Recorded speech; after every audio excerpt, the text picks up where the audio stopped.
Friends, బీరకాయ రొయ్యలు షేర్వా అండి. ఇది చూసేదానికి ఎంత బాగుందో చూసారా? తినేదానికి కూడా అంతే బాగుంటుందండి. మీరు ఒకసారి ట్రై చేయండి. నేను చేసే విధానం చూపిస్తాను, చూడండి. హాయ్ ఫ్రెండ్స్, ఈరోజు మేము బీరకాయ రొయ్యలు వేసి షేర్వా చేస్తున్నానండి. మీకు కూడా చూపిస్తాను. ముందుగా చెక్క లవంగా వేసుకోవాలండి. తర్వాత ఉల్లిపాయ వేసుకోవాలండి. కూర అయితే చాలా టేస్ట్గా ఉంటుందండి.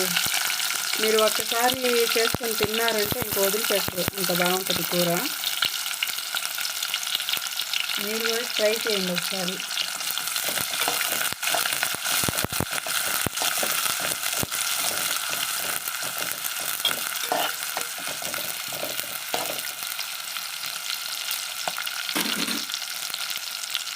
ఇదిగోనండి, ఉల్లిపాయ వేగిపోయింది. ఇప్పుడు టమాటాలు వేసేయాలి.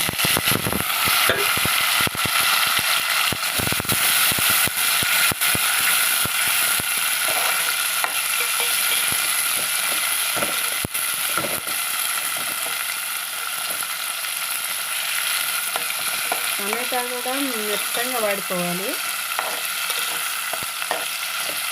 మెత్తగా వాడితే మనం మసాలా వేసిన తర్వాత తొందరగా వేగిద్ది, అందుకని.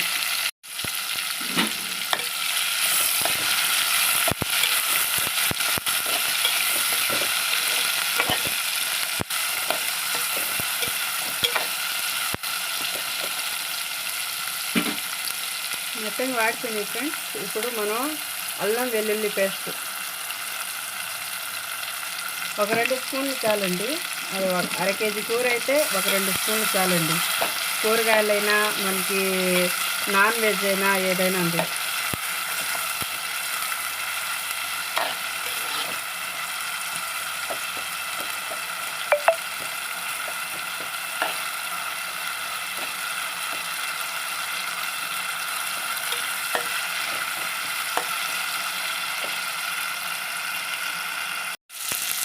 మసాలా వేసి చూడండి, పచ్చి వాసన పోయిన దాకా వేపాలండి మసాలా దాంట్లోనే.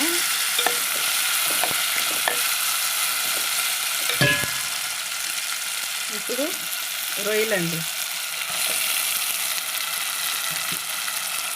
వేసేయాలి. బీరకాయలోకండి, బీరకాయ రొయ్యలు వేసి వండుకుంటే సూపర్గా ఉంటుందండి కూర. ఒకసారి మీరు కూడా ట్రై చేయండి. నేను చెప్పడం కాదు, మీరు ఇంకా బాగా చేయగలుగుతాను అనుకుంటే కామెంట్ పెట్టండి. నేను మళ్ళీ అది కూడా వండి చూపిస్తానండి.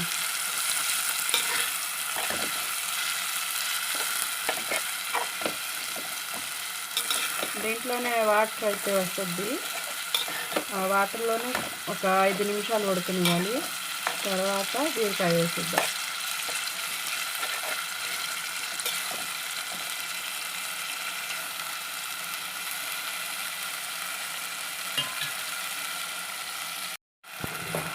ఒక 10 నిమిషాలు అయితే ఉడకబెట్టానండి.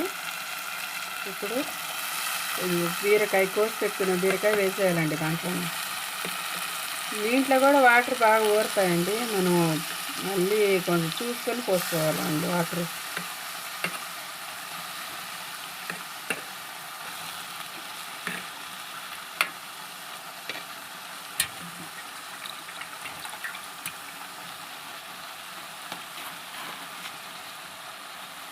ఉప్పు కూడా ఒక స్పూన్ వేసుకోండి.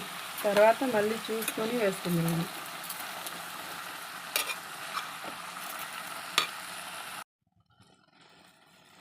అంతా ఇలా కలిపేసి ఇలాగ 10 నిమిషాలు ఉడకనివ్వాలండి. చూడండి, వాటర్ చూడండి, దాంట్లోనే ఊరిందండి వాటరు.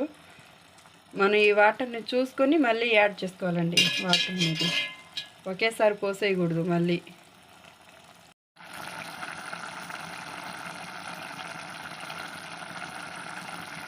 ఇదిగోండి ఫ్రెండ్స్, నీళ్లు చూడండి ఎలా ఉన్నాయో. ఇలాగ 10 నిమిషాలు ఉడికిన తర్వాత చూడండి, మనం వాటర్ అయితే ఏం పోయలేదు, అంతా దాంట్లోనే వచ్చేసిందండి.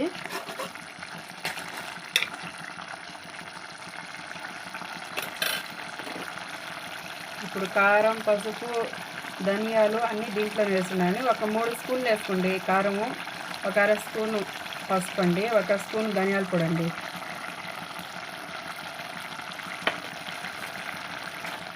కొంచెం ఈ షేర్వా అనేది ఉడికిన తర్వాత వేయాలండి కారం, పసుపు ఇవన్నీ ముందుగానే వేసేయకూడదు. టేస్ట్ వేరేలాగా వస్తుందండి. ఇలా వేసుకుంటే టేస్ట్ వేరేలాగా వస్తుందండి.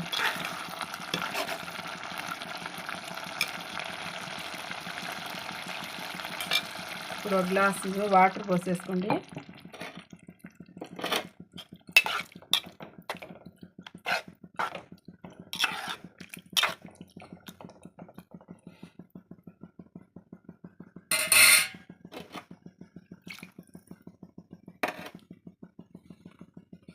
ఉడకనివ్వాలండి బాగా.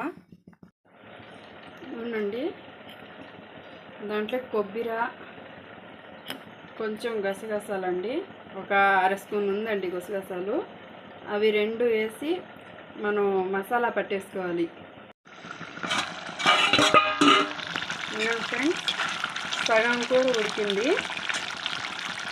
సగం ఉడికిన తర్వాత ఇప్పుడు కొబ్బరి, మనం గసగసాలు వేస్తున్నాం కదా, ఆ మసాలా అనేది వేసేయాలి.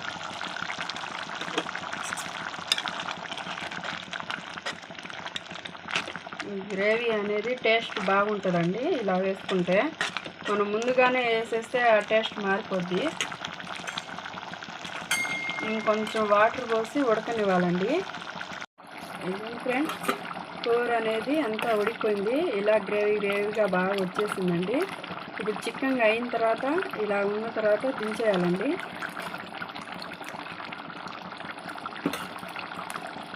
ఇప్పుడు కొంచెం కొత్తిమీర వేసుకొని చివరిగా స్టవ్ ఆఫ్ చేసేయాలండి.